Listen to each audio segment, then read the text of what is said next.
Beri tepuk tangan sekali lagi untuk adik-adik penari Yapong dari. Selamat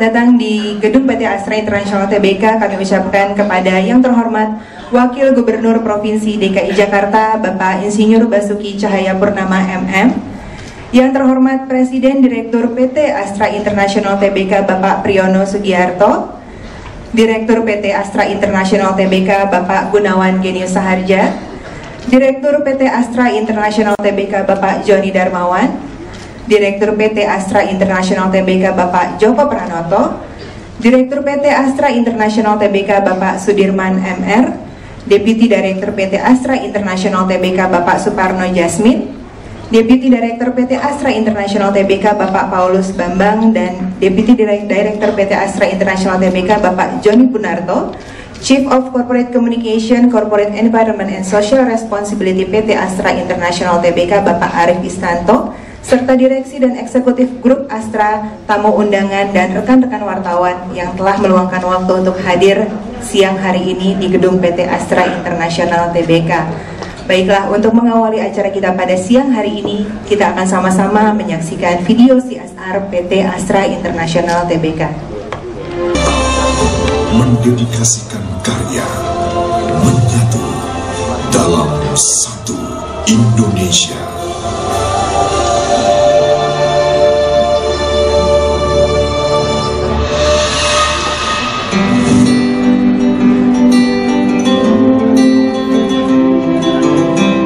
Tekad untuk ikut membangun masyarakat yang cerdas dan mandiri selalu menjadi komitmen kami sejak awal. Melalui perbaikan pendidikan dan keterampilan, kualitas kehidupan ini niscaya dapat ditingkatkan. Sejak usia dini hingga dewasa, kami turut berperan serta membantu dunia pendidikan di Indonesia dengan memaksimalkan pengembangan pengetahuan dan pelatihan keterampilan sumber daya manusia Indonesia.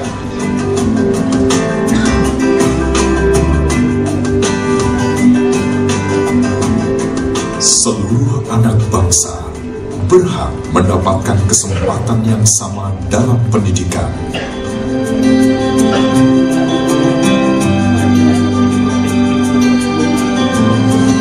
Ini adalah jaminan masa depan yang lebih cerah untuk bangsa Indonesia.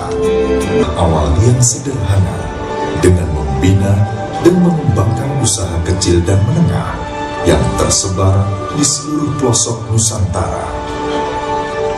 Melalui pendidikan dan pelatihan, arahan, dan fasilitas yang tepat dan mendukung, maka akan terciptalah sumber daya manusia lokal yang unggul dan lapangan kerja yang baik. Untuk itu, sejak awal kami senantiasa senantiasa berkomitmen untuk mengelola lingkungan ini agar selalu sehat dan aman. Untuk mengurangi dampak pemanasan global, kami aktif dalam program penghijauan sebagai wujud nyata kontribusi dalam meningkatkan kualitas lingkungan hidup. Ruang terbuka hijau di tengah perkotaan adalah salah satu bentuk yang dapat meningkatkan kualitas lingkungan dan manusia yang tinggal di dalamnya. Kita hidup berdampingan dengan jutaan spesies lainnya, hanya di dalam satu planet, dengan satu masa depan yang kita tentukan bersama.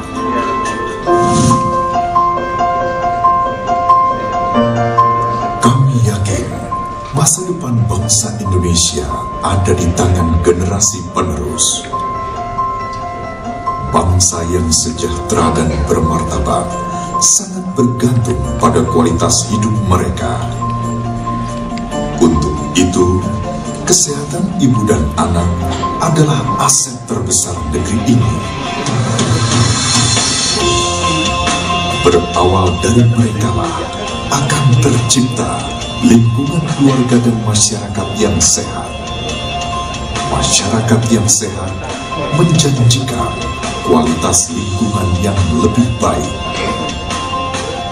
Untuk itu, sudah menjadi tanggung jawab kita semua untuk memberikan yang terbaik demi masa depan negeri ini.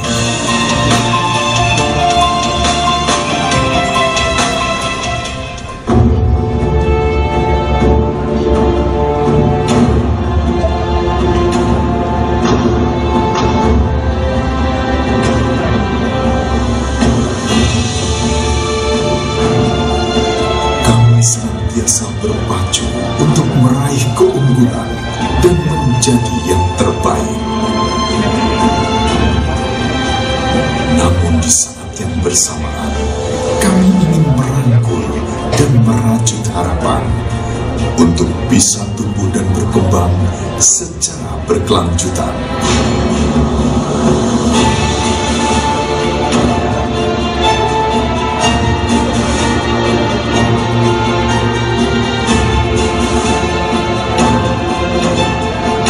Kita semua bersatu, menapak bersama menuju satu Indonesia yang sejahtera dan bermartabat.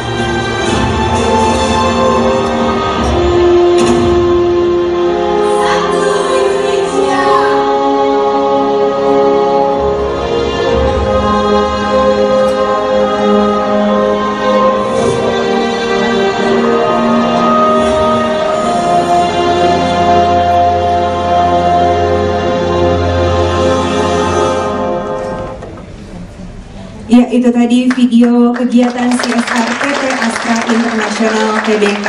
Di bawah payung Satu Indonesia atau Semangat Astra Terpadu untuk Indonesia, Astra menjalankan kegiatan Corporate Social Responsibility yang fokus pada 4 pilar, yaitu pendidikan, lingkungan, UKM, dan juga kesehatan.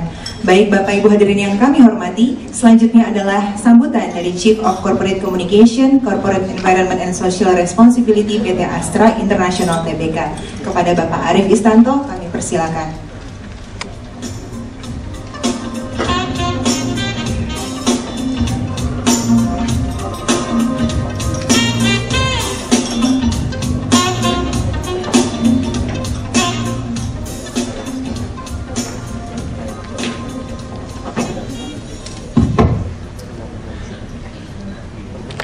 Assalamualaikum warahmatullahi wabarakatuh. Yang saya hormati Bapak Wakil Gubernur DKI Jakarta, Bapak Basuki Cahayapurnama. Yang saya hormati Direktur PT Astra International Tbk, Bapak Breno Sugiarto beserta seluruh jajaran Direksi Astra. Yang saya hormati Direksi dan Eksekutif Grup Astra dan juga hadirin lainnya yang saya tidak bisa sebut-sebut. Selamat siang dan salam sejahtera bagi kita semua. Pertama-tama marilah kita mengucapkan syukur pada Allah Subhanahu wa Ta'ala karena ridhonya jualah bahwa kita bisa bertemu pada hari ini dalam acara yang diadakan pada gedung Astra ini. Pada kesempatan yang berbahagia ini, Perkenankanlah saya atas nama PT Astra Internasional mengucapkan terima kasih atas kehadiran Bapak Wakil Gubernur DKI Jakarta, Pak Basuki Cahayapurnama, yang masih bisa menyempatkan diri di sela-sela kesibukan beliau berkenan membuka informasi terbaru tentang sinergi multi stakeholder dan dalam mewujudkan konsep Jakarta Baru. Kami yakin konsep pembangunan Jakarta Baru dengan kerjasama semua stakeholder akan memberikan hasil yang maksimal. Bapak Wagub Jakarta yang kami hormati, mengapa Astra membuka diri untuk bersinergi dengan pemerintah dan masyarakat? Karena kami sangat yakin jika bisnis dijalankan dengan triple bottom line, yaitu profit, people, dan planet, yang mengedepankan pada keseimbangan antara kinerja keuangan, lingkungan, dan sosial, maka tidak hanya sustainable bisnis yang tercapai, tapi lebih dari itu, sustainable development juga akan tercipta. Kami berharap Astra bisa menjadi milik yang bermanfaat bagi bangsa dan negara, seperti yang tertuang dalam satu Dharma Astra yang pertama. Hadirin saya hormati, program CSR Astra berada di bawah payung Satu Indonesia, merupakan langkah nyata grup Astra untuk berperan aktif sebagai kekuatan yang memberikan kontribusi, meningkatkan kualitas masyarakat Indonesia melalui karya, cipta, dan karsa terpadu untuk memberikan nilai tambah bagi kemajuan bangsa Indonesia. Pada prinsipnya, dimanapun Astra berada, harus bisa memberikan manfaat bagi masyarakat di sekitar perusahaan Astra tersebut. Menyikapi kondisi sosial yang berkembang, maka Astra memfokuskan program CSR dalam 4 pilar, yaitu bidang pendidikan, income generating activity, kesehatan, dan lingkungan hidup. Program tanggung jawab sosial perusahaan dilaksanakan oleh PT Astra Tbk bersama seluruh 178 anak perusahaan dan cabang anak perusahaan, serta dibantu oleh 8 yayasan di bawah grup Astra. Bapak Wagub yang saya hormati, kami sampaikan pencapaian program sosial Astra sinergi dalam public private partnership di wilayah Jakarta yang berjalan selama ini. Yang pertama adalah dalam bidang pendidikan yang berfokus pada pemerataan pendidikan bagi masyarakat kurang mampu. Lebih dari 70.000 paket beasiswa telah diberikan kepada siswa SD, SMP, SMA, dan perguruan tinggi sampai saat ini di seluruh Jakarta.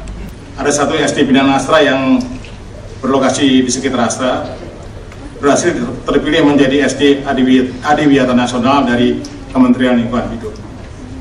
Lebih dari 160 SMP di Jakarta telah berhubung dengan program pendidikan yang dilakukan oleh anak perusahaan Astra. Dan juga bantuan pengembangan pendidikan dan bantuan fasilitas untuk 10 pendidikan anak usia dini di area Jakarta Utara, bersama dengan SIKIP dan dari 20 rumah pintar yang akan dibangun oleh Astra di seluruh Indonesia. Dalam bidang income generating activity, saat ini total kelompok masyarakat binaan Astra sebanyak 33 kelompok di area Kelurahan Sungai Bambu, Warakas, dan Pabango, dan Kebun Bawang, Jakarta Utara.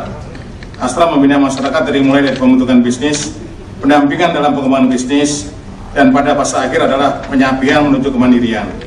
Sampai saat ini kelompok binaan tersebut adalah pertama kelompok usaha Majun, lalu kelompok peternak lele, kelompok bank sampah, dan kelompok pedagang makanan jajan kecil melalui program Aku Bisa dan Mikro Syariah berbasis masyarakat. Dan juga pembinaan wirausaha untuk masyarakat sekitar instalasi grup Astra seperti di area Cakung, di binaan PT Delta Tractors, dan juga binaan Astra Autopart, dan juga beberapa area sekitar PT Parija.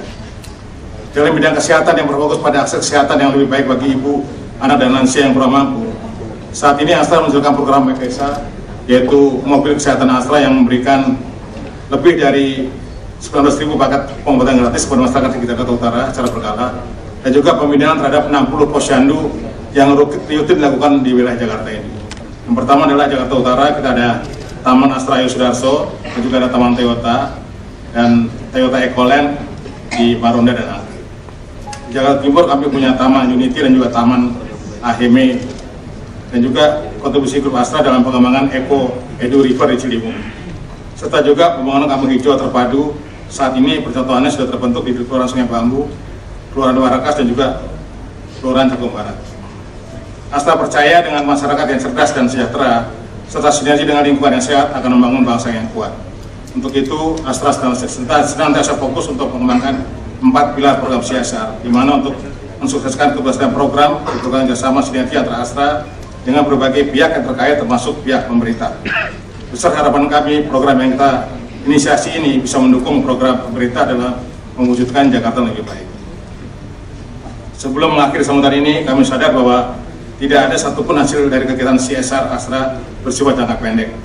Maka kami berusaha konsisten terhadap fokus yang sudah kami tetapkan, sehingga kami berharap keberadaan bisnis Astra dapat dinikmati oleh masyarakat tidak hanya hari ini, tapi juga di waktu mendatang. Semoga Allah Yang Maha Esa senantiasa memberikan rahmat dan karunia-Nya serta memberkati langkah yang berjalan. Amin. Terima kasih. Wassalamualaikum warahmatullahi wabarakatuh. Terima kasih Pak Arief untuk sambutannya.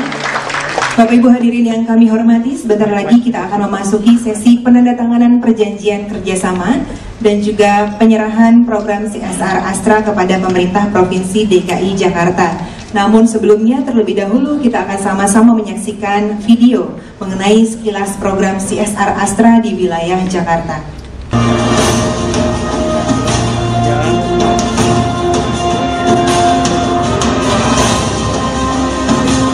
Apa yang membuat hidup jadi lebih baik? Cita-cita yang tercapai. Pekerjaan, lingkungan yang bersih, Usaha. Dapat beasiswa. wirausaha sukses. Pendidikan, yes. Setiap orang memimpikan hidup yang lebih baik. Demikian juga dengan Astra yang hadir di tengah masyarakat Indonesia untuk tumbuh dan berkembang bersama. Komitmen Astra untuk berkontribusi pada 3 pilar pembangunan berkelanjutan atau triple bottom line, yaitu ekonomi, sosial, dan lingkungan. Seiring dengan perkembangan bisnis Astra, Astra berkomitmen untuk mengintegrasikan aspek sosial ke dalam setiap keputusan bisnisnya dengan berlandaskan catur dharma, yaitu menjadi milik yang bermanfaat bagi bangsa dan negara, serta melaksanakan program kerja yang sistematis untuk memenuhi kontrak sosialnya dalam rangka pemenuhan hak-hak stakeholder. Public contribution merupakan salah satu dari 3 pilar dalam strategi Triple Roadmap Astra. Dengan semangat berbagi dan terlibat aktif dengan semua stakeholder di sekitarnya, Astra memantapkan pertumbuhan bisnisnya di masa depan sejalan dengan kesejahteraan dan kemakmuran bangsa dan rakyat Indonesia.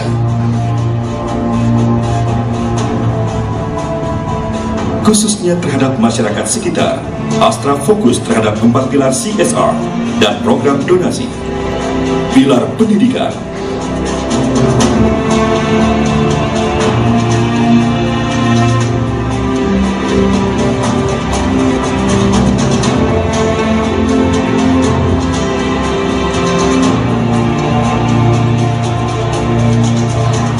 Adalah salah satu SD yang bekerja sama dengan PT Astra Internasional Tbk dari tahun 2008. Pada awalnya kami hanya bekerjasama dalam bidang beasiswa. Kelanjutannya kami bekerjasama dalam bidang lingkungan, yaitu untuk mengenalkan lingkungan kepada anak-anak semenjak dini. Sehingga pada tahun 2012, alhamdulillah sekolah kami mendapatkan prestasi yaitu Adiwiyata Nasional.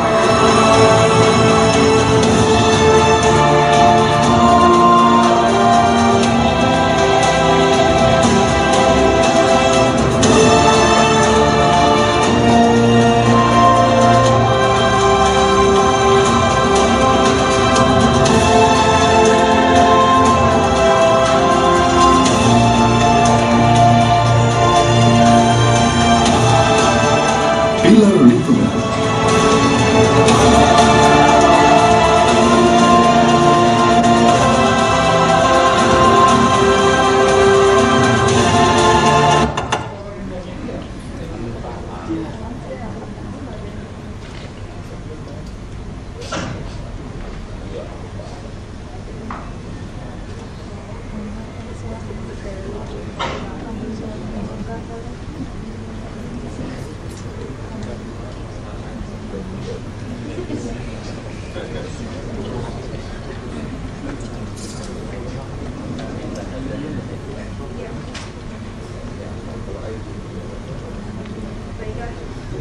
Bapak Ibu hadirin,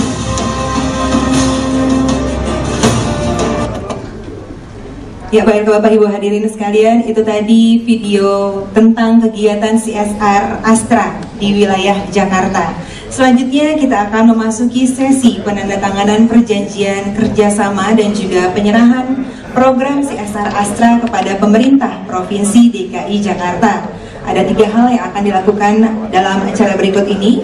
Yang pertama adalah penandatanganan MOU pembinaan komunitas pelaku program 3R antara PT Astra International Tbk dengan pemerintah Provinsi DKI Jakarta yang akan ditandatangani oleh Kepala Dinas Kebersihan Provinsi DKI Jakarta Bapak Dr. Andes Ulunurdin MSI dan Chief of Corporate Communication, Corporate Environment and Social Responsibility PT Astra International Tbk Bapak Arif Istanto, dan akan disaksikan oleh Bapak Basuki Cahayapurnama, Wakil Gubernur DKI Jakarta dan juga Presiden Direktur PT Astra International Tbk Bapak Priyono Sugiarto.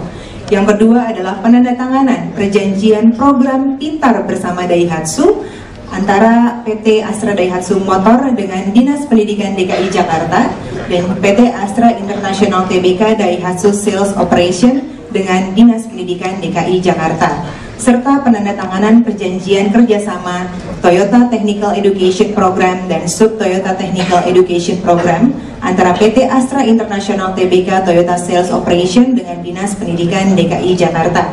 Kedua perjanjian ini merupakan salah satu perwujudan komitmen Toyota dan Daihatsu dalam melaksanakan program pendidikan, pelatihan, serta keterampilan berbasis otomotif. Lalu yang ketiga adalah penyerahan donasi mobil ambulans dari PT Astra International Tbk untuk wilayah Papanggo, Jakarta Utara yang akan diserahkan oleh Bapak Priyono Sugiarto kepada Bapak Basuki Cahayapurnama. Baiklah hadirin sekalian, untuk itu kami mengundang Wakil Gubernur DKI Jakarta Bapak Basuki Cahayapurnama, Presiden Direktur PT Astra International Tbk Bapak Priyono Sugiarto, Presiden Direktur PT Toyota Astra Motor Bapak Joni Darmawan, Presiden Direktur PT Astra Daihatsu Motor Bapak Sudirman MR, Chief Executive Officer PT Astra International Tbk Toyota Sales Operation Bapak Suparno Jasmine, Chief Executive Officer PT Astra International Tbk Daihatsu Sales Operation Bapak Joni Budarto, Chief of Corporate Communication, Corporate Environment and Social Responsibility PT Astra International Tbk Bapak Arif Istanto, Kepala Dinas Pendidikan Provinsi DKI Jakarta Bapak Dr. Taufik Yudi Mulyanto MPD,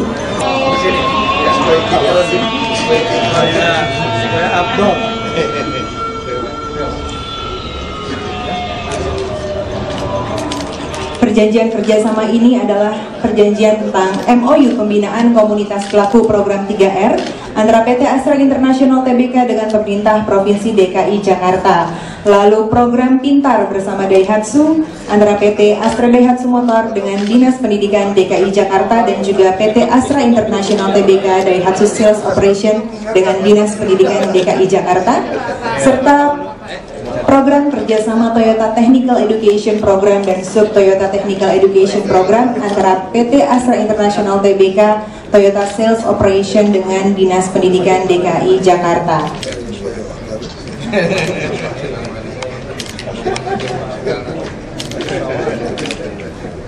Baik, penandatanganan sudah selesai dilakukan. Selanjutnya kami mohon kepada Bapak untuk bisa berfoto bersama. 1, 2, 3. Kasih tangan Pak jempol Pak. Oke Pak. 1, 2, 3. Namun kami mohon kepada Bapak Basuki Cahayapurnama, Bapak Priyono Sugiarto dan Bapak Arif Istanto untuk tetap di atas panggung, karena selanjutnya adalah penyerahan donasi mobil ambulans dari PT Astra International Tbk untuk wilayah Papanggo, Jakarta Utara.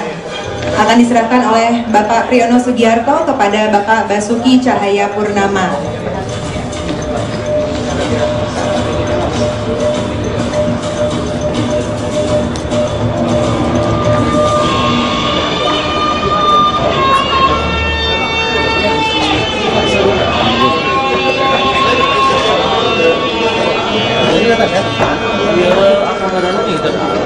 Baiklah, ini dia Bapak Priyono akan menyerahkan bantuan berupa mobil ambulans kepada Bapak Basuki Cahayapurnama.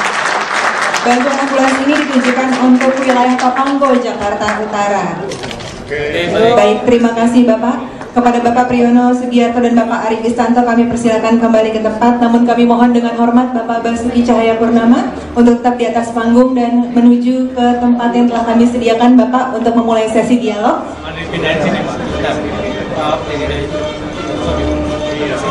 Ya.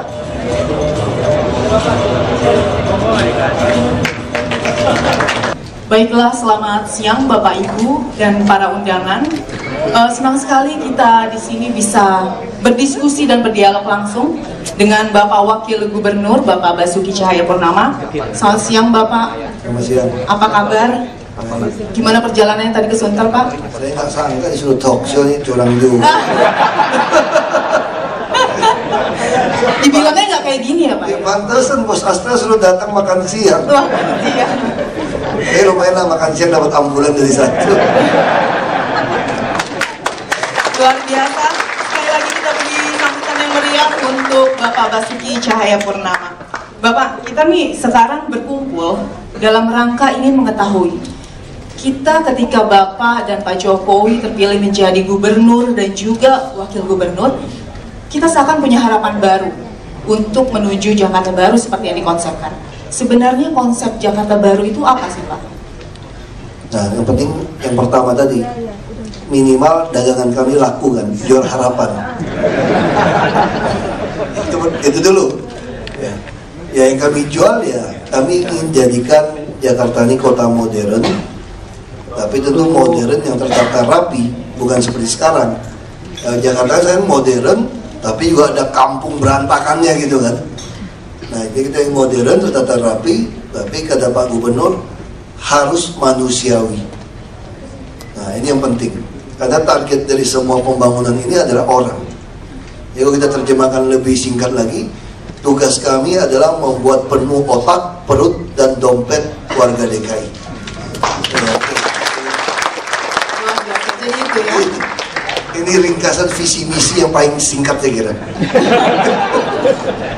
Pak, kalau misalnya di Astra tadi kita kan CSR kita di 4 bidang, ada pendidikan, lingkungan, UKM, dan kesehatan. Kalau Jakarta sendiri tuh menyasarnya kemana? Apakah sama seperti kita atau ada bidang-bidang baru di luar itu? Saya kira mirip ya, karena kami utamakan yang pertama kan sehat. Jangan sampai pertama orang meninggal di rumah karena sakit, tidak mampu, atau orang sudah punya uang tiba-tiba karena ada keluarga sakit habis tabungannya. Karena terus terang belum semua orang sadar akan asuransi kesehatan. Nah, kami membuat program Kartu Jakarta Sehat itu tujuannya jangan sampai ada orang mati di rumah. Prinsipnya sederhana. Apakah punya mobil, motor, kita boleh pakai KJS? Boleh saja. Asal mau masuknya lewat puskesmas. Dan di opnamnya di kelas 3. Siapa tahu motor mobilnya masih kredit. Tidak mampu untuk berobat. Rumah juga bisa kredit. Nah, kita pakai patokannya itu. Sama seperti lingkungan. Impian kami tentu sungai-sungai di Jakarta ini harus seperti sungai-sungai di Korea Selatan. Kita bisa bayangkan sekarang yang mau air bersih tidak cukup. Sementara 13 sungai utama begitu banyak air sebetulnya, tapi tidak bisa dipakai. Nah, ini sama. Pendidikan juga sama seperti Astra juga. Kami juga orang yang percaya tidak mungkin sebuah bangsa atau nasib sebuah keluarga berubah kalau anak-anak turunannya tidak mendapat pendidikan. Nah, ini penting. Karena lingkungan, terus tentang tadi apa tuh? IG apa sih? Yang usaha menambah gaji ya. Saya tahunya usaha menambah gaji itu. UMP, usaha menambah penghasilan. Nah, kira-kira itu kan jadikan bahasa. Kalau bahasa tadi IG apa? IGA ya, IGA ya. Nah, kalau bahasa kampung saya tuh UMP, usaha menambah penghasilan. Nah, ini sama. Kami lagi berpikir di Jakarta kalau ada orang jujur mau kerja keras harus ada peluang. Nah, peluang itu yang kami terjemahkan dengan menyediakan tempat yang sewanya harian nanti pasar-pasar dan juga ada bantuan-bantuan modal. Kami memang cukup tanda kutip agak gagal sebetulnya penyalurannya lewat Dinas UKM. Kami sedang mau menggandeng bank Syariah Mandiri dalam penyaluran kredit ini, bantuan ini. Konsepnya murah sebetulnya, pembagian hasil 90-10. Jadi kalau untuk yang kerjanya dapat 90, kami hanya 10. Jadi ini yang kita ingin terapkan, sehingga orang-orang yang rajin ini, yang jujur, ada peluang. Nah tentu saja kami juga menyediakan rumah, itu yang kita tidak, ya bisa juga bicara lingkungan. Kita tentu ingin melakukan normalisasi sungai dan waduk, tidak ada kawasan kumuh di DKI, karena yang kebakaran yang kumuh. Tapi harus menyediakan rumah susun. Rumah susun ini tidak dijual atau disewa, karena kalau dijual yang disubsidi ini tanah, lahan. Jakarta orang yang belum beruntung pasti akan selalu ada sama kita. Nah, Jakarta harus menyediakan rumah susun yang bayarnya distribusi antara 5.000 sampai 12.000 per hari. Nah, ada rumah seperti inilah orang-orang yang belum beruntung ini bisa dapat rumah tinggal yang layak, dan dia juga bisa peluang usaha, dan apalagi kita sekali lokasi. Dan kami mau melakukan satu relokasi yang besar-besaran di Marunda. Kami memplot 400 hektar lahan di luar yang sudah ada sekarang. Kami harapkan dengan koefisien dasar bangunan 50, kami bisa membangun 1000 tower. Kalau dengan asumsi yang ada sekarang, satu tower itu 100 unit, maka kami akan punya 100.000 unit rumah susun tambahan. Nah ini yang akan jadi suatu kota baru. Itu kita harus melatih orang punya kehidupan, gaya hidup berbeda, pendidikannya, kesehatannya. Jadi yang belum beruntung silakan di sini. Untuk gratis, Anda boleh menaruh pameran Anda. Kami sudah masuk, Bank DKI sudah mulai masuk ke Solo, masuk ke Bandung, masuk ke Makassar. Jadi Oktober ini, minggu ini akan masuk ke Makassar. Pak Gubernur akan resmikan di sana. Tujuannya untuk menampung seluruh orang-orang yang kreatif di seluruh Indonesia untuk punya showroom di tengah ibu kota. Itulah Monas. Bawahnya seperti itu. Nah itu konsep yang ingin Pak Gubernur lakukan di DKI. Dan harapan ini yang kami jual. Dan ya beruntung orang DKI percaya gitu ya. Yang kami khawatir sekarang, jangan kepercayaan terhadap kami ini luntur. Nah ini mesti kerja keras, tentu semua pihak kami harap kontribusinya, bukan kontribusi barang saja. Yang tidak bisa barang ya doalah dan ngawasin kami. Ini juga penting.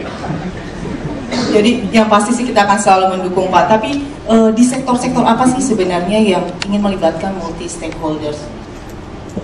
Saya kira kok di Jakarta semua bidang ya. Seperti tadi laporan kami dapat yang siswa apa yang kan untuk perlombaan dapat medali masih 22. Jadi apa? Dapat tadi AKS ya, LKS. Jadi itu juga karena binaan dari Astra para pelajar-pelajarnya. Jadi kita juga butuh pelatihan SMK. Saya kira semua bidang kita bisa libatkan semua. Bahkan ibu-ibu saja, ibu-ibu rumah tangga bisa kami libatkan. Mereka berkumpul ibu rumah tangga di dalam sebuah kesatuan. Mereka membantu di Marunda, melatih orang membuang sampah yang baik, melatih bagaimana hidup berkelompok. Mereka latih. Jadi tiap Sabtu datang. Ya namanya manusia, kalau memenuhi otak, perut, dompet, semua bisa masuk kita. Ya, kayak lomba balap mobil yang nggak bisa masuk, kata bos CEO. Kalau balapan mobil ya udah beda. Tapi semua bidang saya kira bisa masuk. Lalu Pak Basuki, apa sih tadi kita Pak Basuki melihat sekilas mengenai CSR Astra? Menurut Bapak pandangannya seperti apa? Ya tentu pandangan saya positif bahwa saya tidak mudah.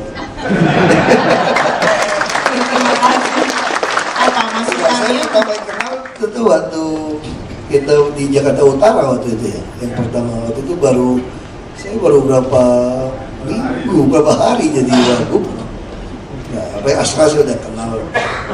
Ya Pak Om William Suryaja kan salah satu orang yang menginspirasi, yang bagaimana orang mesti punya integritas, bagaimana bisa memperhatikan karyawan. Nah ini tentu satu perusahaan yang sangat baik. Jadi ini mempengaruhi. Kalau kita dengar Astra, oke lah. Walaupun kadang-kadang saya tidak pakai produk Astra gitu ya. Tapi umumnya saya pakai. Umumnya saya pakai produk-produk Astra. Tadi saya juga lihat Bapak kesini juga pakai produk Astra kan ya Pak ya? Saya dari kerja dulu pakai Astra kok, karena mampu beli kijang ya. Baik, menarik sekali. Bapak selanjutnya adalah, kita tanya sedikit dong sama Pak Basuki nih. Masih capek nggak sih Pak ngurus Jakarta nih? Kayaknya semua permasalahan ibu kota ada di Jakarta. Kelihatan capek nggak bukan? Kelihatannya semangat terus, berapi-api terus. Ini macam-macam teori. Ada yang bilang saya termasuk kategori DNA, semakin stres semakin seger gitu. Nah, ini saya nggak tahu teori dari mana. Tapi jujur aja di Jakarta ini enak kerjanya. Kenapa enak? Karena kalau kita makan sama siapapun di Jakarta, mayoritasnya lebih pintar daripada kita. Beda dengan di daerah. Kalau Jakarta kita kumpulkan orang, rata-rata profesor, doktor. Kayak tadi pagi, saya jam 8:30 rapat dengan 4 orang, 4-4-nya master, 2-nya PhD, 2-nya lagi pengusaha sukses. Kita mau tukar pikiran apapun, dapat ilmu gitu. Kalau di daerah kan beda. Terus di Jakarta semua kajian persoalan termasuk kajian solusinya lengkap. Kalau di daerah tidak ada. Jadi Jakarta ini mudah dibandingkan di daerah. Yang tidak mudah cuma kita sendiri. Satu, kamu kira-kira otot jantung, otot sarafnya kuat atau tidak? Makanya saya jarang latihan otak sekarang, latihannya otot. Supaya kalau ada apa-apa lari langkah 1000 gitu ya. Jadi otot kaki mesti kuat, jantung mesti kuat, saraf mesti kuat gitu. Nah artinya apa? Kalau Jakarta kita takut mati, ya mungkin agak susah. Karena setiap keputusan kita akan menyenggol oknum melarat sampai konglomerat. Di tengahnya ada oknum aparat, oknum birokrat, oknum teknokrat, semua di situ. Itu aja masalah. Itu aja kalau masalahnya. Nah, saya kenapa tidak stres? Karena saya percaya kalau saya khawatir mati juga tidak mungkin membuat saya tidak mati juga, pasti mati juga. Nah, itu nggak apa kita khawatir kan? Ya beli asuransi bolehlah supaya istri anak tidak terlalu susah. Karena orang bijak itu meninggalkan warisan kepada anak cucunya katanya gitu. Itu orang bijak. Nah yang kedua yang bahaya di DKI kalau kita mau cari 1 triliun juga nggak susah kalau kita mau. Nah deposito 1 triliun itu kira-kira 5 miliar lebih sekarang tiap bulan. Nah godaan-godaan seperti ini yang bahaya sebetulnya. Kalau selain masalah itu tidak ada masalah di DKI. Semua biasa-biasa aja sebetulnya. Asal itu tadi, pertama yang takut mati, terus kedua jangan definisi persepsi tentang kaya raya mesti kita ubah sedikit, kreatif sedikit. Saya selalu merasa saya orang kaya raya. Kenapa? Karena saya punya semua yang saya butuhkan, bukan saya inginkan. Jadi definisi orang yang miskin itu adalah orang yang tidak punya semua barang kecuali uang yang banyak. Nah kenapa seperti itu? Dia baru beli ini, dia bilang dia tidak punya ini, beli lagi. Gak punya ini, beli lagi, beli. Dia mampu beli, tapi dia selalu merasa tidak pernah punya. Maka itu orang paling miskin di dunia. Walaupun dia bisa beli. Kalau orang paling kaya di dunia, orang yang tidak, orang yang punya semuanya kecuali uang yang banyak. Jadi kalau dia punya ini, dan di situ, udah punya, nggak usah beli lagi deh. Nah itu orang, itu paling kaya raya. Nah ini persepsi definisinya harus punya. Jadi kalau punya jam tangan satu, lihat jam tangan yang lain bagus, kita lihat ini juga masih jalan, ngapain beli gitu ya. Ada duitnya pas-pasan. Paling nikmat itu jadi orang tuh duit pas-pasan. Dia pas mau beli rumah, pas ada duitnya. Pas beli ini, pas ada duitnya gitu. Kalau udah terlalu kaya udah gak enak juga sebetulnya gitu ya. Sama manusia begitu. Dulu misalnya saya tuh pengen punya Land Cruiser sebenarnya. Jadi saya belajar gimana nyalain di YouTube aja gitu, lihat Land Cruiser interior, eksterior, website-nya. Ya kita coba nikmatin lah. Jadi kalau pameran mobil, wah saya paling suka. Jadi kadang-kadang Pak Joni suka nggak fair juga. Kalau mobil mewah tidak boleh dicoba, dikunci. Padahal maksud saya itu saya cuma pengen masuk di dalam, duduk di depan, kiri, belakang gitu kan. Udah jadi wagub dipersilakan, nggak ada waktu saya duduknya. Jadi ya manusia begitu. Tapi saya untung saya punya teman banyak yang orang kaya.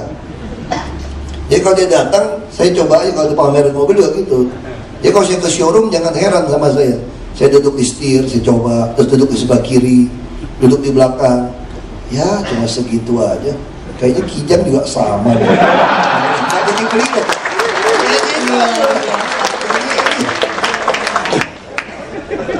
Tapi akhirnya saya jadi wagub dikasih Land Cruiser. Nah kemarin lama, sempat waktu lebaran pulang kurang kerjaan kan, libur terlalu panjang. Hobi saya muncul lagi. Saya tanpa sadar masuk lagi tuh ke websitenya Toyota tuh, yang YouTube. Lihat Land Cruiser lagi tuh kan. Saya lupa di garasi saya ada Land Cruiser yang sama. Karena nggak pernah ngerasain, duduk aja. Terus balas SMS itu kan. Ya begitulah. Manusia ya begitu.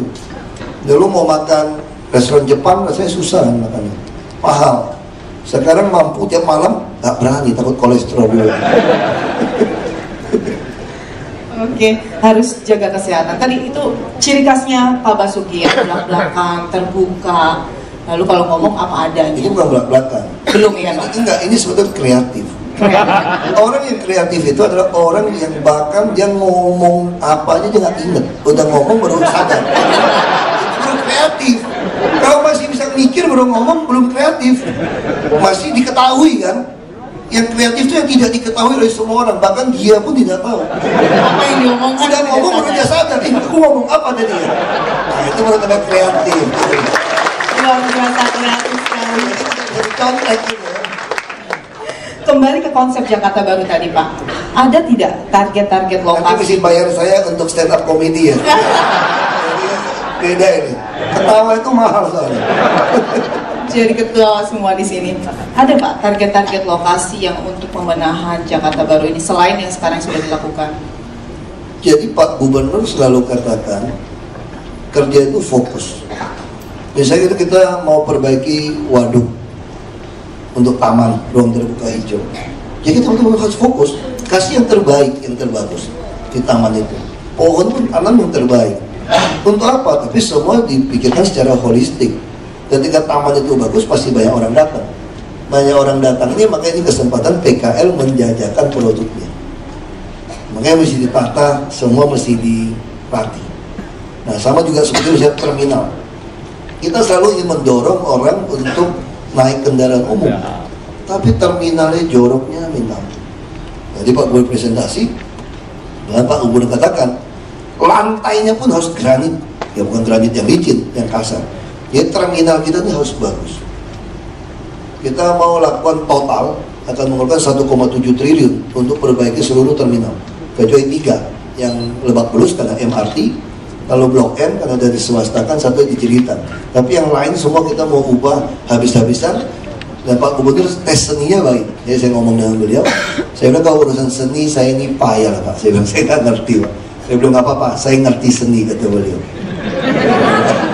Karena beliau memang lebih ini. Jadi beliau langsung mau menyontek stasiun kota.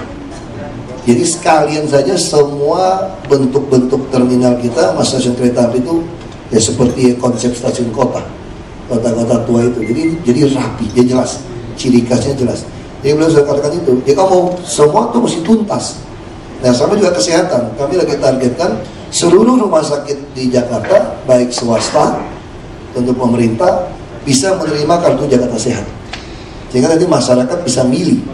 Nah ini juga akan memperbaiki, dokter harus perbaiki mutu, kalau tidak akan ditinggal. Nah tentu kedepannya tentu stop up. Kita akan asuransi. Ya kalau Anda mau di kelas 2, kelas 1 ya silakan beli premi. Ini yang dimaksud beliau, bagaimana sambil kerja ini membangkitkan kesadaran rakyat tentang pentingnya asuransi. Nah, pendidikan juga sama. Kita mulai geser yayasan beasiswa kami untuk tidak mengurusi KJP. Dia lebih baik fokus untuk yang kuliah, yang beasiswa. Nah intinya semua bidang kita maunya fokus. Sama juga kebersihan. Kita mesti fokus. Jadi kalau mau perang total. Nah itu yang kami lakukan seperti itu. Tantangan terbesarnya apa Pak dalam mewujudkan Jakarta Baru beberapa tahun ke depan nanti? Itu tadi, saya pikir tantangannya asal kami tidak takut mati dan tidak serakah saja. tidak takut mati. Itu yang tadi berulang-ulang Pak Basuki. Selama kami oke, ya saya kira tidak ada masalah di DKI ini. Kayaknya ancaman macam-macam ya. Apa yang mau demo gitu kan, soal lurah aja mau di demo cuma beda agama. Itu tantangan-tantangan itu yang bisa masalah kan. Kalau ada datang mau bunuh diri gimana? Mau bunuh diri gimana misalnya? Kalau gila seperti gitu kan. Ya kita mesti siap-siap aja. Cuma mudah-mudahan jangan 1 lawan 1 lah, matinya 1/6 kan masih lumayan. Nah, 1 lawan 1 rasanya nggak itu ikhlas juga perginya gitu. Oke. Pak, kita di kesehatan tadi kalau Bapak punya kartu Jakarta Sehat. Ini wartawan jangan tulis ya, teman-temannya. Makanya wartawan tuh paling demen kalau saya diajak talk show tuh. Karena mereka tahu kelemahan saya, kreatif itu tadi. Udah ngomong baru mikir. Jadi semua jadi berita ya Pak ya, apapun yang dilakukan Pak Basuki kan Basuki. ngomong aja kan. Sampai saya tulis surat cinta pun keluar, heboh deh. Saya semalam di sidang istri saya. Oh jadi kamu pacaran terus ya? Bukan, tulisin surat cinta teman, bukan saya. Semua gerak-gerik ya Pak, itu yang kemarin sharing di Trisakti ya Pak sebagai alma mater. Lalu Pak Jokowi, kita di bidang kesehatan juga, kalau Bapak punya kartu Jakarta Sehat, kita juga sebelumnya bahkan sudah melakukan pengobatan gratis melalui Mokesa itu Pak. Kita lakukan di beberapa kelurahan di Jakarta Utara ini, dan luar biasa sekali yang merasakan paketnya lebih dari 19.000. Artinya memang pengobatan dan kesehatan menjadi fokus utama masyarakat dan masih dibutuhkan. Nah, itu kenapa kita perlu saling kerjasama stakeholder dalam memberikan baksos tadi. Harusnya ke depan DKI itu tidak perlu lagi ada baksos kesehatan. Mungkin itu hal-hal yang lebih dalam.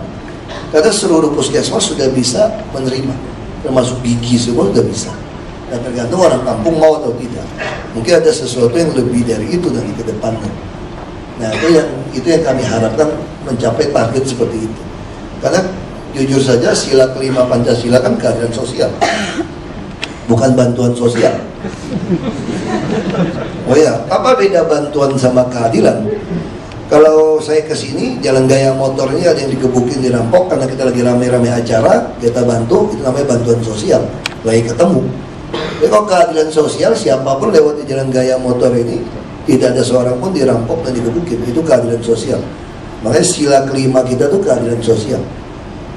Nah, kalau kita ngomong sama orang yang sok-sok suci, sok-sok beragama itu, dia juga nggak ngerti bahwa para pendiri negara ini telah merumuskan semua iman masing-masing, tafsiran masing-masing ke dalam Pancasila. Satu ketuhanan yang Maha Esa, yang 5 keadilan sosial.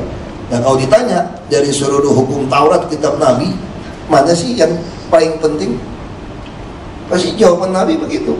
Yang paling penting ya satu, kasih Tuhan Allahmu, Tuhan yang Maha Esa. Itu nomor 1. Nomor 2 sama dengan itu apa? Keadilan sosial. Dalam arti kata, kamu mesti ngasih manusia seperti dirimu sendiri. Pada kedua hukum inilah tergantung seluruh kitab Nabi dan hukum Taurat tadi. Nah ini konsep yang udah dilahirkan. Tapi ada sebagian orang pengen menggoyang nih Pancasila, seolah-olah berbeda. Saya sama Bos Astra saja beda, kok Alkitabnya boleh sama, tafsirannya beda. Beliau ke gereja di sebelah, saya di belakangnya. Kan kita nggak cocok kan kita kan? Kira-kira begitu kan? Makan mie cocok gitu loh, nanti fluid. Makan mie cocok gitu. Ke gereja beda. Beliau memang di depan jalan, saya akan di dalam dikit lah gitu ya. Nah, tapi sebelahan gitu loh. Kitabnya sama, tapi itu ada sesuatu, kita tidak bisa memaksakan tafsiran ayat-ayat suci kita pada orang lain. Makanya itu tidak melebur di dalam Pancasila. Seperti itu sih. Baik, Bapak Ibu mungkin boleh sambil mempersiapkan pertanyaan-pertanyaannya nanti bisa buka ke floor.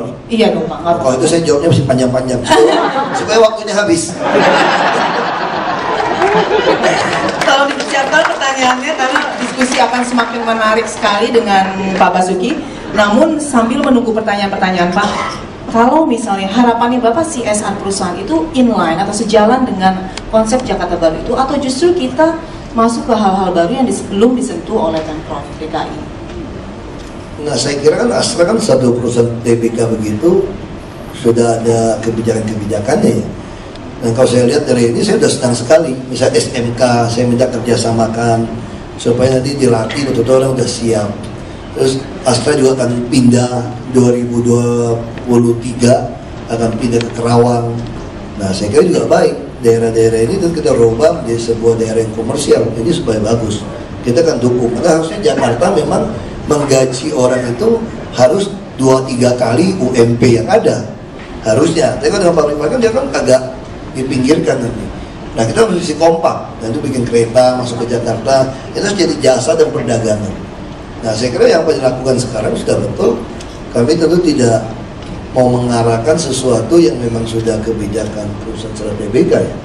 Kami sudah sangat berterima kasih dibantu, dilatih, dan ini juga saya sudah minta bantuan untuk memasukkan e-katalog seluruh produk grup Astra, termasuk pelayanan purna jualnya.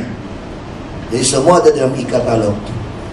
Pemeliharaan berkalanya juga semua ada di dalam e-katalognya LKPP. Jadi ini akan menolong kami pemerintah untuk tidak melakukan banyak tender. Kami akan langsung beli, mau beli truk sampah, mau beli bus, beli apapun alat berat kami tinggal beli saja. Seperti kami beli Kijang, beli Toyota Hiace, beli sedan, kami tinggal beli. Nah ini yang kita harapkan kerjasama seperti ini. Kalau soal CSR saya kira kami tidak pernah berpikir untuk mengarahkan seperti apa. Kami lihat itu sudah cocok sekali dengan yang kami mau. Baik, terima kasih Pak Basuki. Baiklah, rasanya sudah tidak sabar lagi. Bapak Ibu pasti akan ingin bertanya, ingin berdiskusi langsung dan mendengar langsung dari Pak Basuki. Kita buka sesi pertama untuk tanya jawab. Silakan. Sayang sekali kesempatan ini kalau dilewatkan. Yang biasanya kita hanya melihat dari televisi. Ya, Pak Edi silakan. Polemik atau diskusi yang sangat hangat itu terjadi di kalangan kami pekerja, karena kita juga senang Pak Basuki kenapa nih menyampaikan mengenai pokok minimum begitu luar biasa.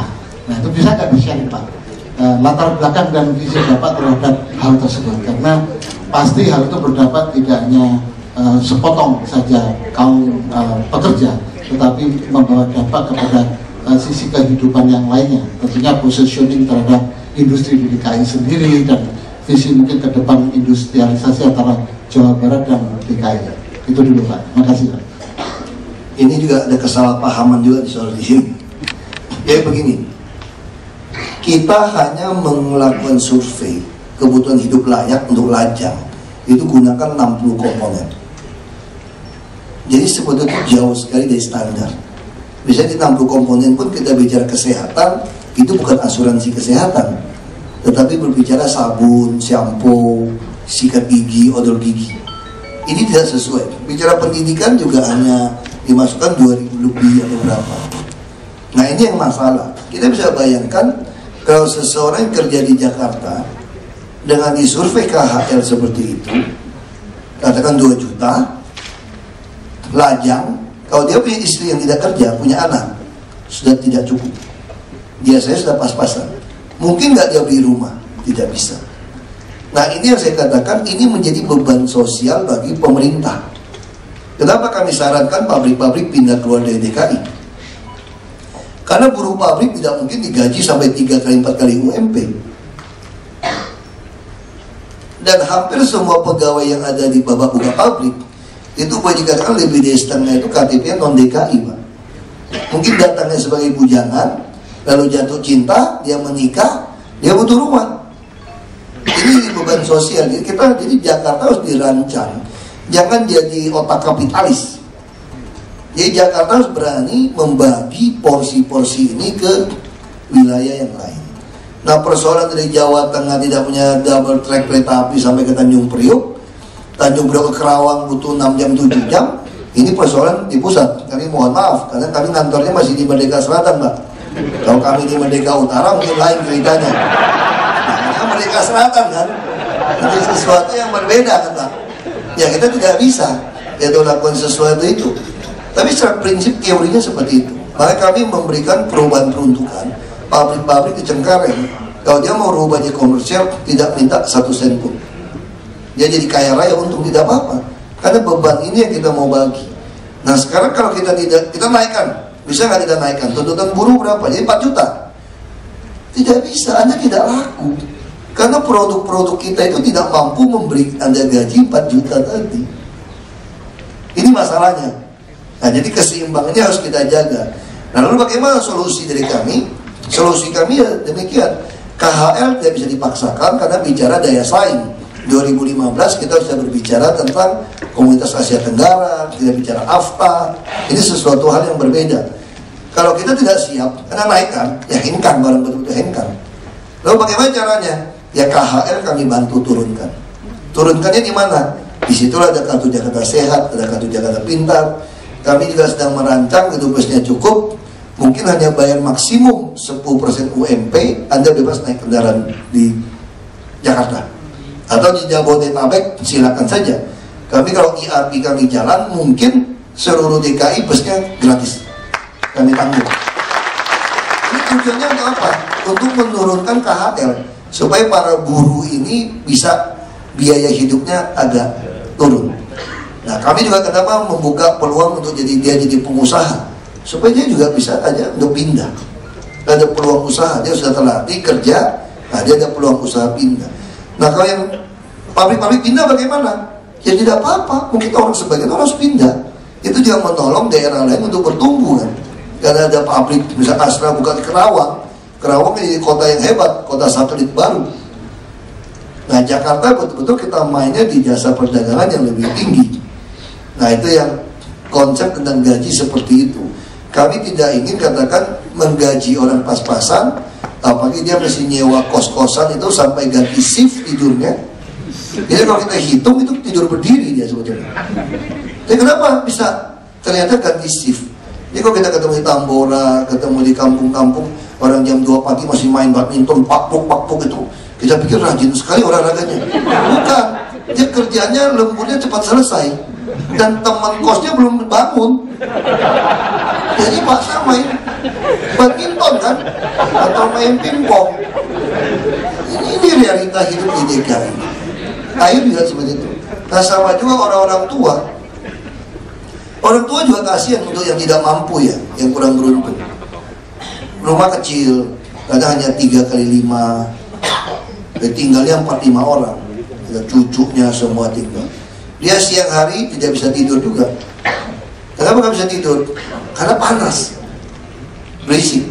Malam hari tidak bisa tidur karena cucunya semua pulang tidur. Jadi orang tua kita juga bisa cepat mati tuh gara-gara itu. Makanya kami lagi berpikir kenapa tidak kasih naik bus gratis. Tadi saya mau gratiskan di Transjakarta. Ternyata orang tua mau naik Transjakarta juga repot. Nah, sekarang kita mau pesan bus tingkat yang lower decknya yang rendah, supaya putar di sebelah kiri, orang tua bisa naik. Kita siapkan paman yang baik. Kalau siang-siang lagi kosong, biar dia naik tidur-tidur di mobil, kan enak oleh AC. Nah, kita pikir ya yang udah terlanjur ya begitulah. Orang-orang tua kita manfaatkan untuk urus taman, nanti akan mulai terjadi terbagi kok, terdistribusi. Nanti pada keseimbangan itu akan terjadi. Sekarang walaupun UMP kecil, kalau di hotel, di restoran lumayan, dia bisa bawa pulang 5-6 juta. Nah, terutama sopir. Nah, kita harap produk Astra juga ada pelatihan sopir. Sopir bus kami 3,5 UMP. Jadi kita langsung tentukan 3,5 UMP. Jadi dia bisa oke. Nah, kita juga lagi berpikir mau bangun nanti kalau dapat PPD, perusahaan pengangkutan Jakarta itu. Dia punya banyak lokasi pool, ada 13 lokasi atau berapa saya lupa. Cukup luas. Kami akan bangunkan rumah-rumah susun distribusi tadi di atas tempat tadi. Ada SPBG, jadi sopir kernet itu tinggal di situ. Mungkin dia dengan uang hemat seperti ini dia bisa beli rumah ya di Kerawang, di Bekasi. Mungkin nanti anaknya dilatih masuk SMK-nya Astra, bisa kerja di sana. Ini yang kita harapkan. Bukan seperti sekarang orang tidak mampu beli rumah di DKI, terpaksa beli di pinggiran, tapi kerja tetap di DKI. Akhirnya kalau orang-orang yang kecil dia berpikir apa? Ya pas saya bolak-balik ongkos saya habis, mendingan saya mantek saja sewa di pinggir sungai, air segala macam. Nah itu yang terjadi di DKI. Kita pindahkan orang tanpa menyediakan tempat kerja tadi. Kita potong ayam pun di DKI. Untuk apa potong ayam di DKI? Potong saja di Bekasi sana, di Bogor, di Depok. Nah hal-hal ini yang kita lagi mau lakukan, saya bertahap.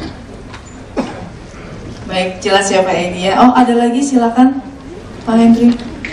Karena waktu itu Gerindra hanya 7 kursi tidak bisa mencalonkan kami. Nah saya waktu itu pun ditanya dari Pak Prabowo, mau tidak kami calonkan dengan Pak Jokowi, tapi tidak bisa calon, belum pasti ini. Risikonya Pak Ahok dipecat dari Partai Golkar, dari DPR RI. Karena saya anggota DPR RI. Nah saya juga berpikir waktu itu, dipecat tidak apa-apa lah, udah bosen juga 2,5 tahun di dalam. Ngomong doang 5 menit 10 menit nunggu. Tapi saya bisa membuktikan ada partai yang mau kasih gratis. Nah ini dipasangkan untuk PDIP, akhirnya kasih. Kami pun tidak berpikir bisa menang juga waktu itu, tidak ada uangnya. Tapi minimal kita mempertontonkan kepada rakyat Indonesia, Gerindra mempertontonkan, Anda yang tidak percaya ada pejabat yang baik, yang tulus bekerja untuk rakyat, yang pasang badan, tapi tentu profesional, kami terima gaji. Ini ada 2 nih, silakan Anda cek. Jadi kami ini ditantang, dipertontonkan. Silakan seluruh rakyat Indonesia mencari kesalahannya apa dari 2 orang yang menurut Partai Gerindra ini layak untuk jadi model. Ya kami ya senang, berarti harus dicari. Ya fitnah macam-macam tentu waktu kampanye keluar. Tapi bagi kami kampanye hitam juga kampanye kan. Karena ada kampanye hitam orang kan cari tahu. Ibaratnya kalau Anda mutiara mau jatuh di kubangan kerbau juga tetap mutiara. Itu penting. Jadi kami dipertontonkan, diadu. Nah itulah yang diharapkan akan membangkitkan semangat ke seluruh rakyat Indonesia. Bahwa di Indonesia ini masih banyak orang-orang jujur yang baik. Sekarang kita lihat di Bandung, terpilih Ridwan Kamil. Ya ini saya bukan promosi Partai Gerindra yang mencari, meminta dia maju. Cari, ada PDIP, ada Ganjar, ada sekarang PAN, ada Bima Arya di Bogor. Terus ada Bu Risma yang PNS, siapa bilang PNS tidak ada yang baik. Bu Risma itu asli PNS, sekarang menjadi wali kota Surabaya. Di hal-hal ini yang membangkitkan kembali, kita yakin bahwa bangsa ini tidak kekurangan orang-orang yang mau melayani gitu. Nah ini yang kita buktikan. Makanya kami juga berdua khawatir jangan sampai kami mengecewakan. Kalau kami sampai mengecewakan tentu berbahaya sekali. Udah dibangkitkan seperti ini. Ya makanya kami juga jaga selalu sharing dengan teman-teman. Ya dicek lah kira-kira sifat kita masih sama atau tidak gitu. Ya terus terang saya sampai hari kadang-kadang saya nggak ingat saya wagub. Kayak tadi Pak Taufik Yudi saya lagi ngobrol-ngobrol sama bos Astra ngomong-ngomong, tiba-tiba ada pejabat pakai baju hijau, kenapa bilang maaf datang gitu ya. Saya juga kaget gitu. Ngomong apa gitu sama saya? Bro saya ingat ya saya wagub ya. Ya waktu banjir juga pernah saya. Pada minggu pagi di kelurahan, udah siang tiba-tiba semua ribut. Kenapa? Pak Wali Kota datang. Ya saya juga cepat-cepat keluar menyambut Pak Wali Kota. Pak Wali Kota yang shock. Dia pikir saya mau marah kan. Dia, mohon maaf Pak Wagub, saya terlambat ada acara keluarga. Ini belum saya sadar saya Wagub ya. Ya itu ya. Jadi kadang-kadang ya mohon maaf aja. Baiklah Pak Wagub nih, kita ingatkan lagi bahwa ini adalah Pak Wagub loh Pak Basuki. Selanjutnya lupa gitu. Baiklah kita memasuki sesi pertanyaan selanjutnya ya Pak Wagub. Ya silakan. Oh Ibu Amin. Mic-nya boleh minta tolong. Ini dari Astra DH Sumatera. Kalau gubernur-gubernur yang lalu bukan hanya di Jakarta juga sering sekali ada program Sister City Pak. Jadi Jakarta dengan banyak Jakarta banyak banget Sister City. Brand City aja banyak. Apakah Pak Basuki percaya dengan program Sister atau Brother City ini dan apa kegunaannya? Yang lalu apakah bermanfaat? Terima kasih Pak. Kepala Biro KDH pakai jas ini sebetulnya.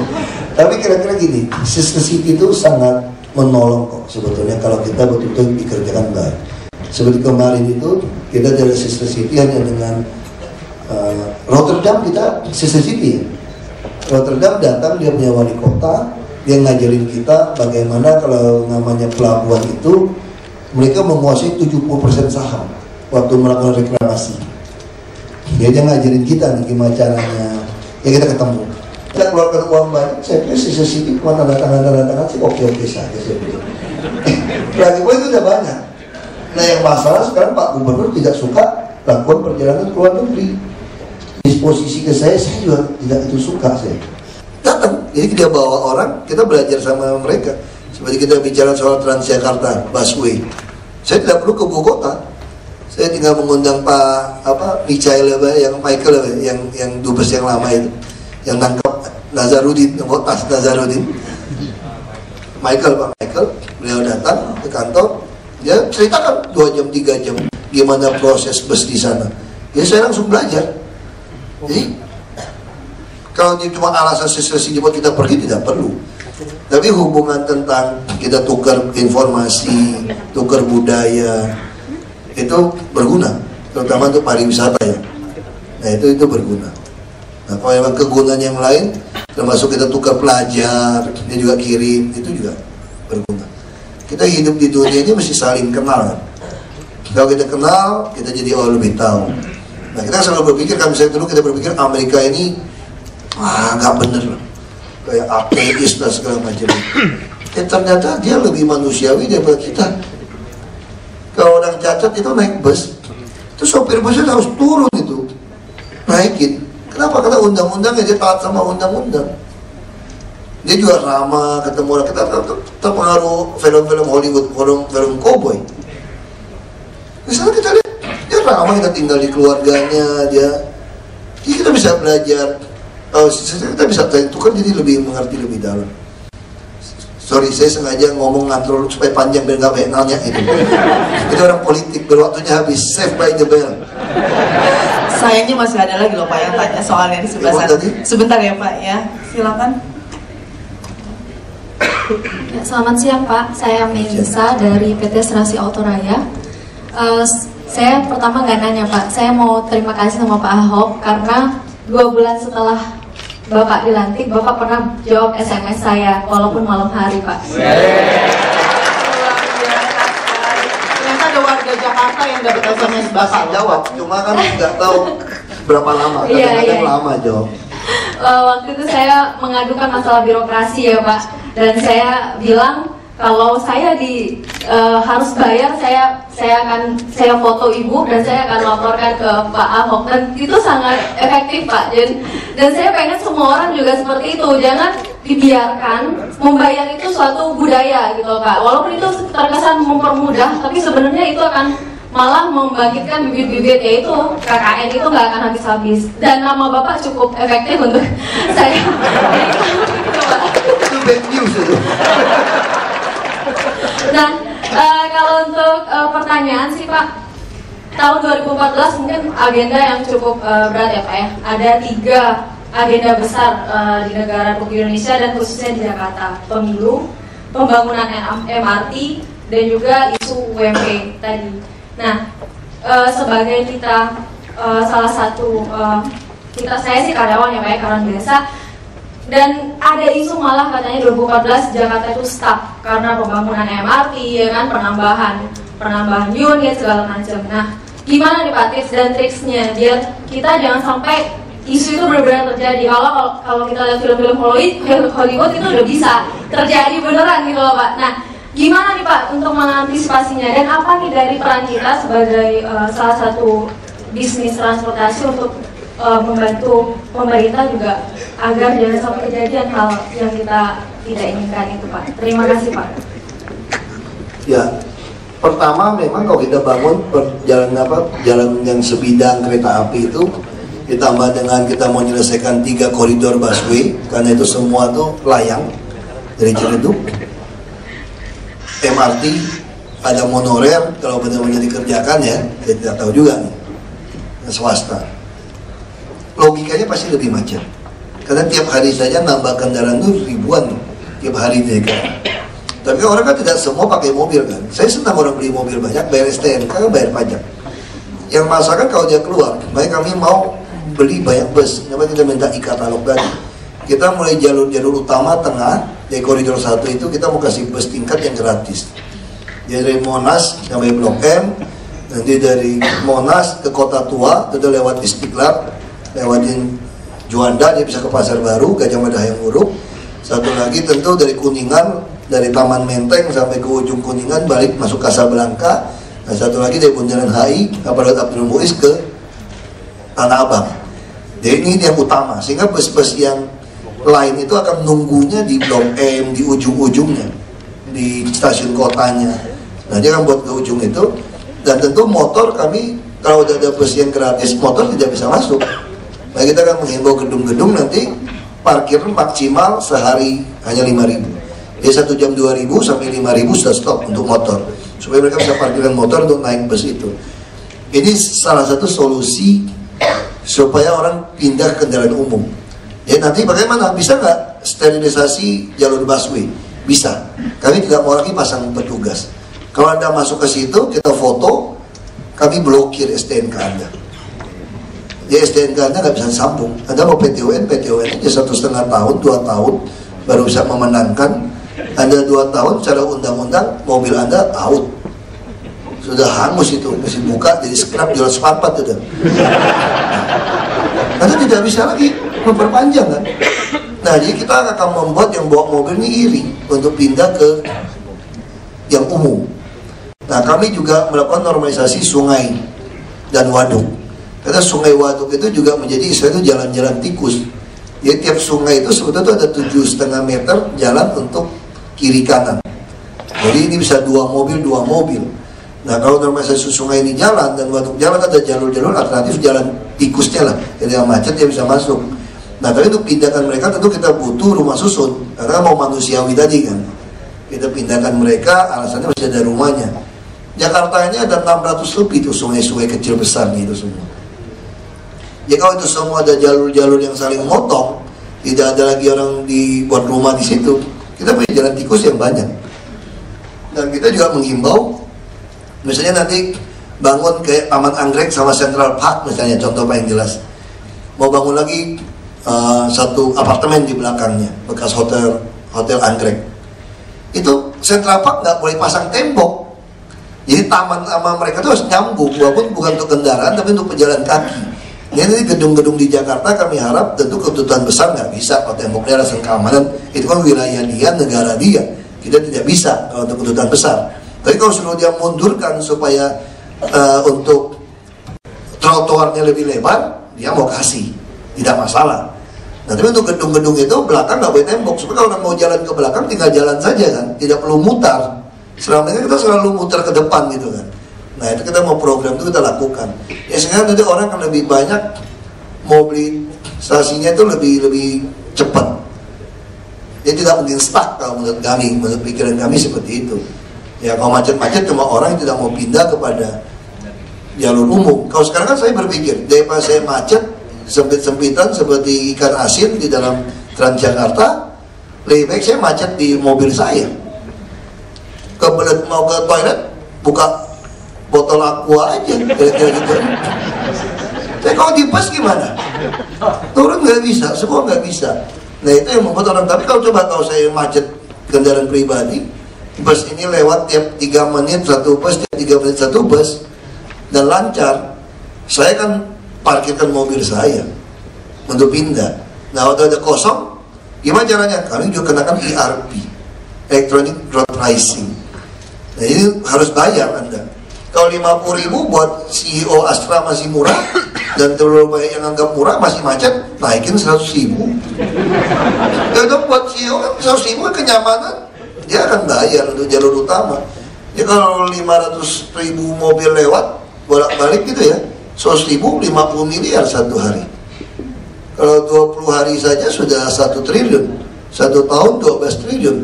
Kalau program ini jalan, kita bisa bebaskan semua bus. Ya Anda tidak ada alasan di Jakarta tidak mau naik kendaraan umum. Nah itu konsep yang kita lakukan. Kita juga sudah pasang lagi yang dari Bekasi, Bogor, Tangerang mau masuk, kita kenakan ERP tahap berikutnya. Jadi kalau Anda tidak sanggup, ya naik bus, parkir saja mobil Anda. Tapi saya yakin kita pasti mau beli mobil kok. Bukti tetangga saya juga mobilnya penuh sampai taruh di depan, nggak bisa pakai semua kan. Ya orang pasti begitu umumnya. Jadi Astra nggak usah takut nggak ada yang beli mobil, pasti beli. Oke, boleh minta waktu sedikit aja Pak, karena tadi ada yang bertanya di sebelah sana. Silakan Pak Tony sebentar ya Pak.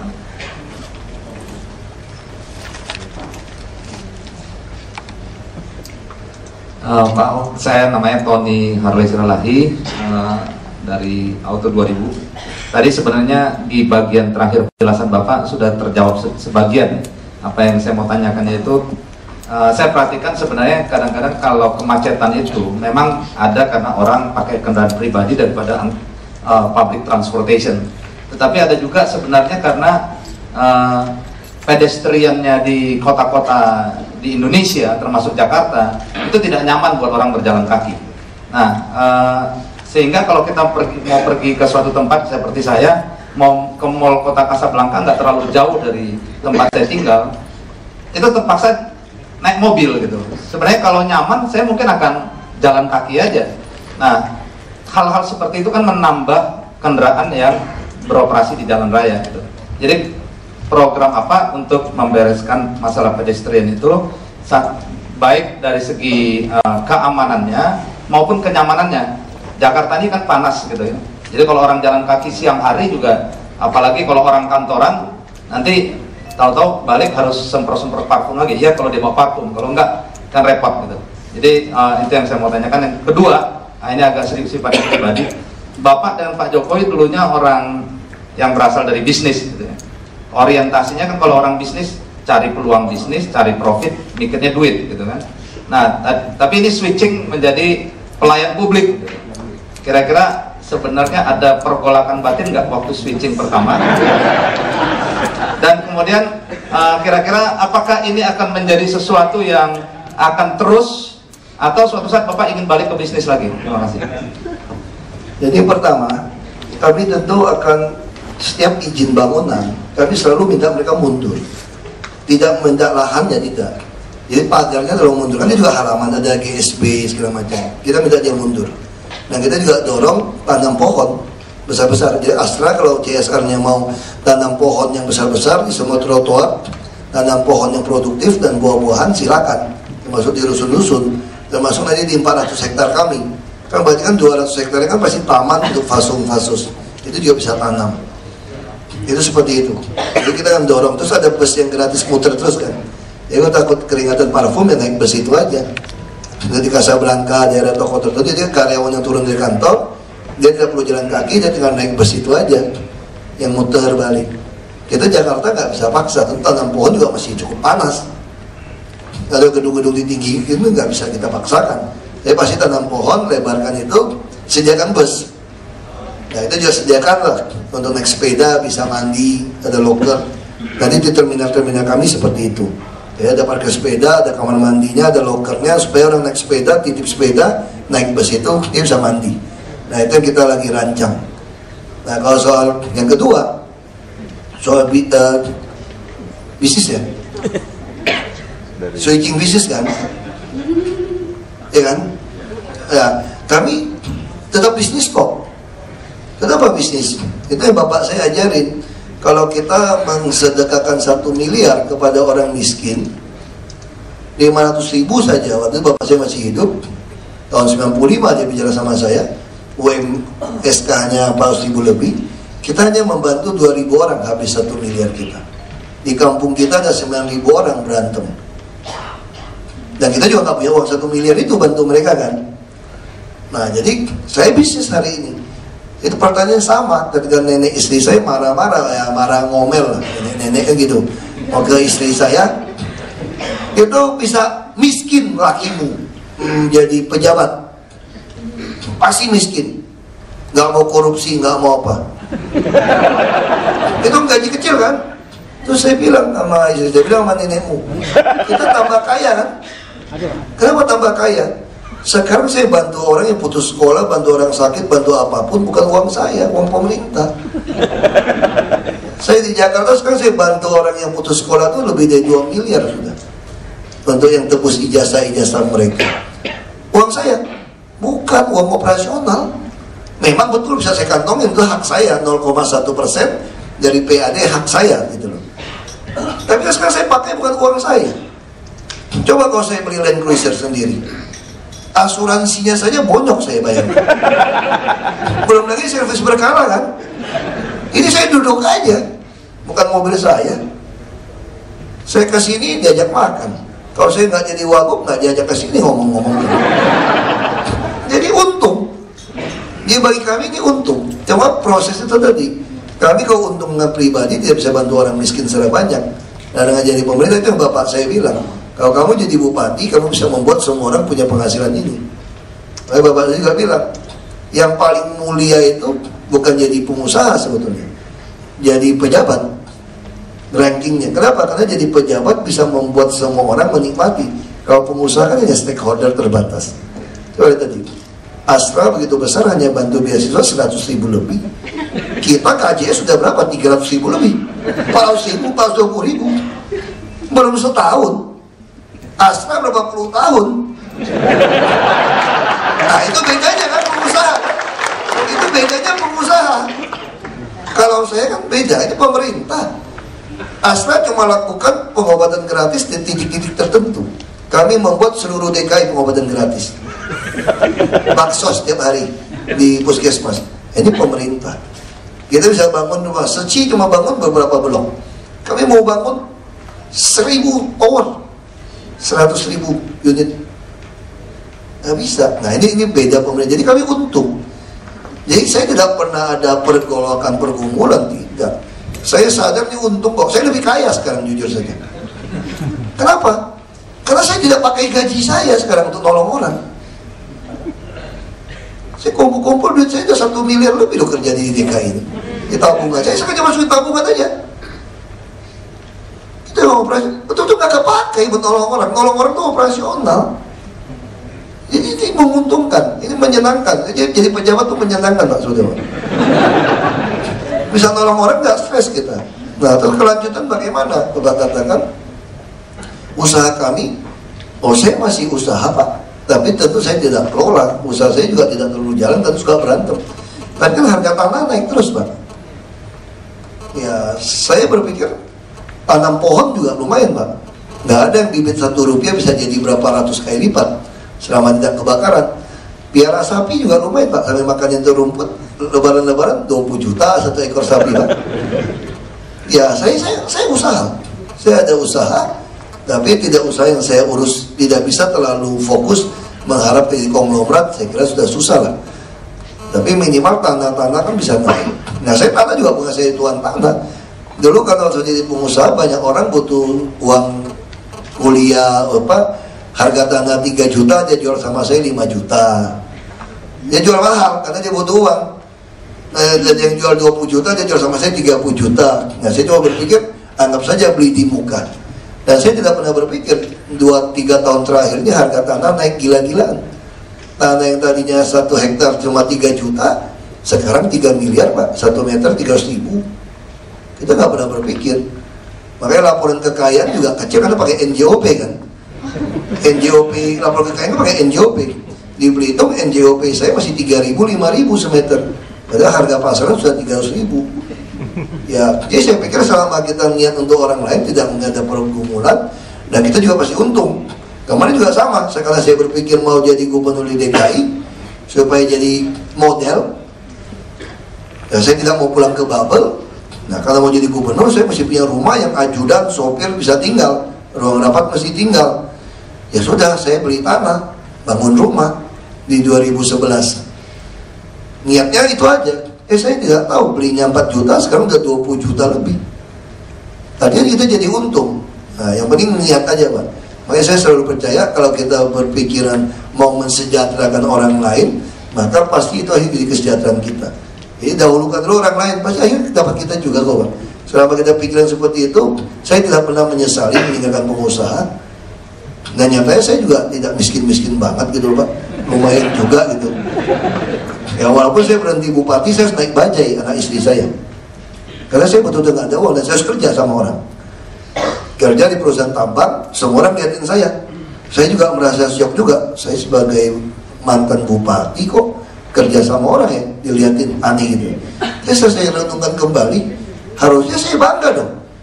Ini mantan bupati mau kerja, bukti kok punya duit, nggak cukup duit muternya. Dan untuk bayar pegawai nggak cukup, ya sudah. Orang liatin saya, kenapa liatin saya pikir? Harusnya kamu senang dong lihat saya jadi bupati, anak istri naik bajai, berhenti jadi bupati. Nah itu sesuatu yang persepsi ini yang saya nggak pernah berpikir bergumul seperti apa ya. Ya tapi kita masih ngomong lah sama istri kan, kalau kita mati mau dikubur apa dikremasi masih ngomong. Kalau mendadak kan repot juga kan. Baik, luar biasa sekali, sayang sekali waktunya sangat terbatas, tapi tentunya akhirnya tahu diri juga. Kayaknya sayang sekali tuh Pak, tapi pengennya ngobrol terus. Baik Pak Basuki, sekali lagi terima kasih atas waktu Bapak. Tidak terasa kita sudah 1 jam lebih berdiskusi dengan Bapak. Intinya Pak, kita warga Jakarta ini benci sih sama Jakarta, tapi selalu rindu, dan sebenarnya itu ekspresi cinta kita agar benci Jakarta kan bisa juga benar-benar cinta, 2 sisi. Oh, benar-benar cinta ya. Inginnya pokoknya ke depannya Jakarta menjadi Jakarta baru, dan mari kita bersama menemukan solusi untuk mewujudkan Jakarta baru. Sekali lagi terima kasih Pak Basuki, terima kasih atas partisipasi Bapak Ibu. Tepuk tangan yang meriah untuk Pak Basuki. Selanjutnya kembali kepada MC. Akan ada penyerahan cindera mata dari Presiden Direktur PT Astra International Tbk Bapak Priyono Sugiarto yang didampingi oleh Chief of Corporate Communication, Corporate Environment and Social Responsibility PT Astra International Tbk Bapak Arif Istanto. Bapak Ibu hadirin, ini adalah cindera mata hasil dari usaha kecil menengah Mitra Yayasan Dharma Bakti Astra.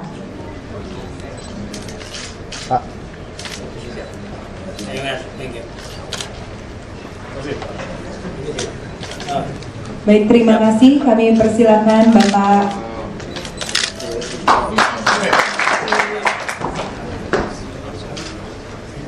Baik, terima kasih. Kami persilakan Bapak Basuki Cahayapurnama, Bapak Priyono Sugiarto, dan Bapak Arif Istanto untuk kembali ke tempat. Jangan lolos nih, kita masih. Terima kasih banyak Pak.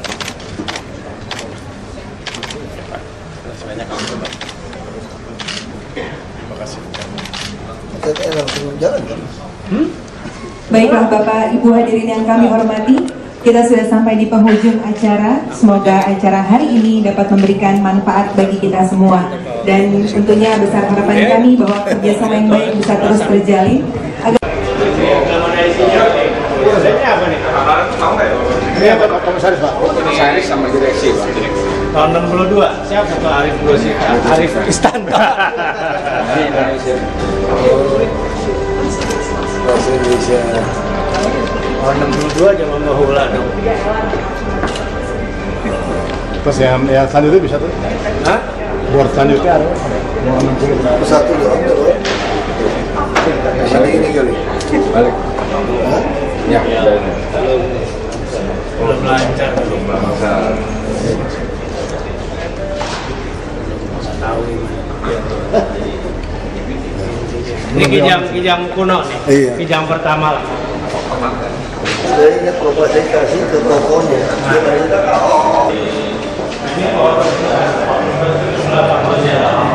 Itu utang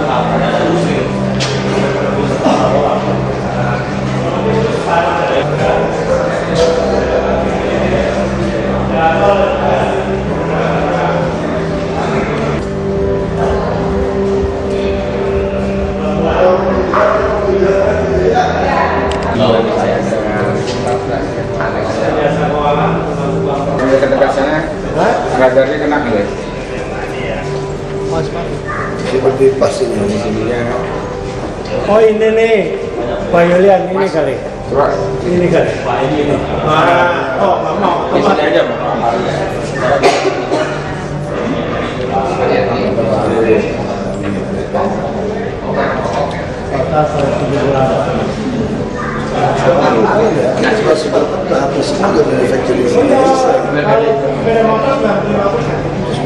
Kalau mobil apa? Mobil apa? Otomotif tuh kita otomatis.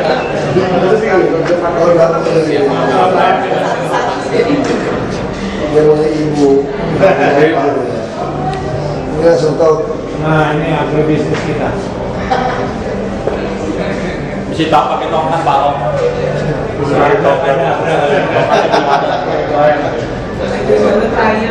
Dulu kita baru tonton di film. orang gini ya.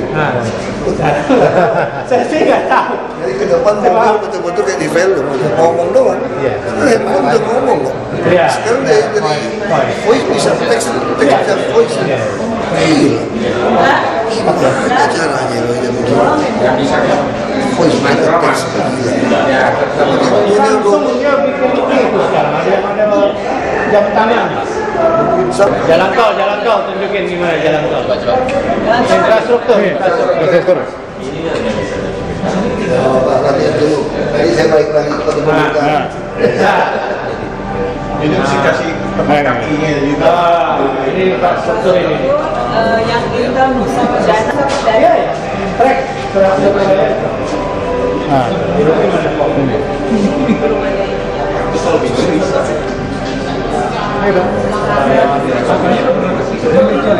Marga Trans Nusantara. Ini Pak. Dengan bel.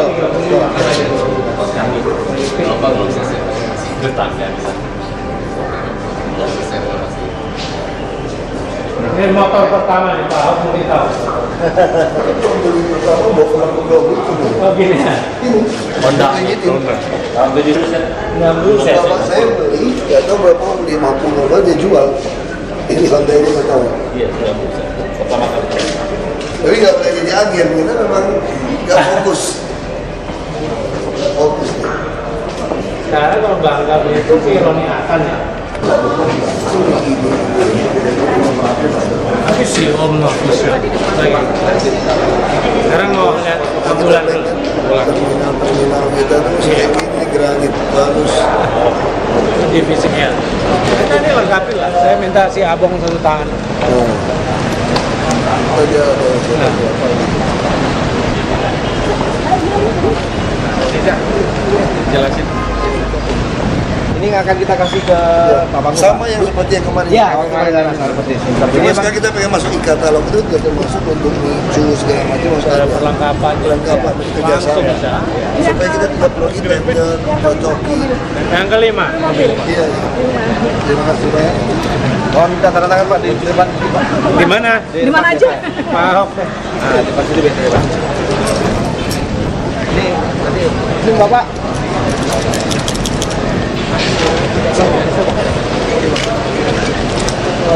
Nggak mau keluar. Kocok dulu dong. Kocok dulu. Tes dulu. Situ ya Pak. Tengah. Ini smart. Tes dulu. Kocok dulu. Enggak harus tes dulu. Tas.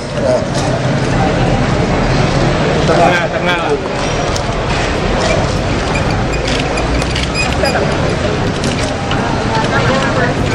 Oh, wah, keren. Siap. Terima kasih. Ayo foto di sini. Bagun. Mundur lagi. Mundur lagi. Ya. 2,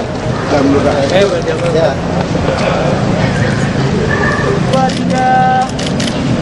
Pegang bukunya dong ya. Pegang bukunya si Om ya.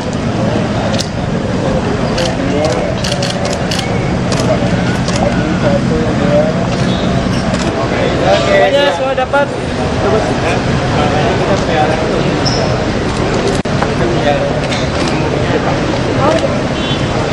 Oke. Sedikit ya.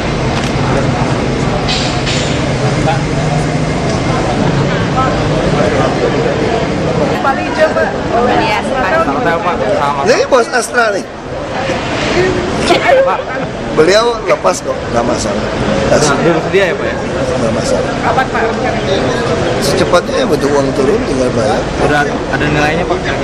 Iya, nanti pakai pricer ya, pakai harga pasar. Ada estimasinya berapa Pak yang harus siap? Saya nggak tahu. Dulu kita estimasi mungkin sekitar berapa? Total semua 2T berapa ya?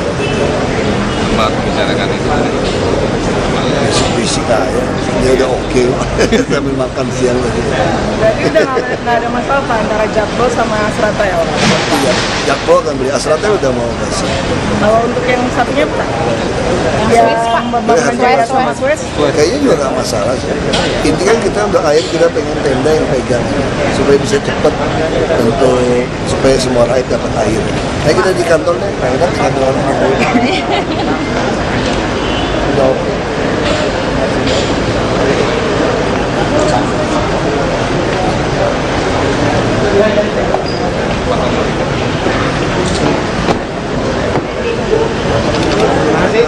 Siap. Saya pos mana?